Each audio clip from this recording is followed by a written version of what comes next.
Laymen's evangelical fellowship విశ్వాసమే విజయము అనుదిన ధ్యానములు. వారి స్వకీయ ఆలోచన వారిని కూల్చును, వారి పటుత్వము గల నడకలు అడ్డగింపబడును. వారి స్వకీయ ఆలోచన వారిని కూల్చును. యోబు గ్రంథము 18వ అధ్యాయము 7వ వచనము. మన స్వకీయ ఆలోచనలు నమ్మదగినవి కావు, అవే మనలను కూల్చును. అవి ఇహ సంబంధమైనవై ఉండి దేవుని రాజ్య సంబంధమైనవి గాక దేవునికి వ్యతిరేకమై ఉండును. మనము చేసే మంచి కార్యములు, తలంచే మంచి తలంపులు వ్యర్థమైనవియు, దేవుని ఉద్దేశములకు అనుకూలము కానివియు, నాశనకరమైనవియునై ఉన్నవి. వీటిని బలపరచుటకు సైతానుడు ఉండును. దొంగ దోచుకొనుటకును, హత్య చేయుటకును, నాశనము చేయుటకును వచ్చును. యోహాను 10:10. వారి పటుత్వము గల నడకలు అడ్డగింపబడును. లోకములోని మహాయుద్ధశూరులు పటుత్వము గలవారే. లోకమంతటిని జయించకుండా వారడ్డగించబడిరి. వ్యర్థమైన ఒక తలంపును వారు వెంబడించిరి, అది లోకమంతటిని ఏలవలయును అనునదియే. దేవా, నన్ను పరిశోధించి నా హృదయమును తెలుసుకొనుము. ఆయాసకరమైన మార్గము నా యందు ఉన్నదేమో చూడుము. కీర్తన 139:23.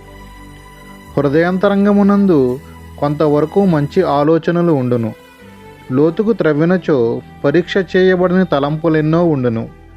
ఇవి మన పూర్వీకుల నుండి, సాంఘిక అలవాటుల నుండి వచ్చి చేరుకుని స్థిరపడి ఉండును. వీటిని త్రవ్వవలెను. దేవుని వాక్యమునకు అనుకరించని తలంపులను బయట పారవేయవలెను. నీ తలంపులు తలంచినప్పుడు దెలీలా తొడపై పండుకొనిన సంసోను వలె ఉన్నావు. దేవుడు నిన్ను విడిచిపోవు కాలము నీకు తెలియదు. గుడ్డివాడవై నీ శత్రువులకు సేవ చేసేదవు. వ్యర్థమైన ప్రతి తలంపు నీ కాలమును, నీ బలమును, నీ జ్ఞానమును నాశనము చేయును. వ్యర్థమైన ప్రతి తలంపును చెరపట్టవలెను, దాని నుండి పారిపోవలెను. బిలామును బాలాకు వెంబడించినట్లు మన సొంత తలంపులు మన వెంట వచ్చుచున్నవి.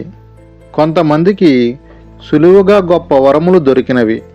వాటిని స్వప్రయోజనము కొరకు వాడి, స్వఘనత కొరకు వాడిన వారు మారు మనసును పొంది లోతుగా త్రవ్వవలెను.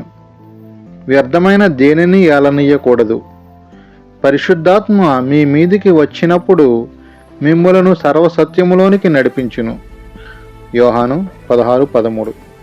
పరిశుద్ధాత్మ సర్వసత్యములోనికి నడిపించును.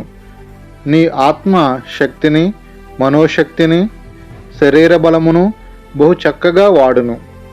ఆత్మల విషయమైన వాంఛ క్రీస్తుకు మహిమ తీసుకొని వచ్చుటకు ఆశను ఎక్కువగా కలిగించును. దురాభిమాన పాపము రాకుండా జాగ్రత్తగా నిన్ను కాపాడును.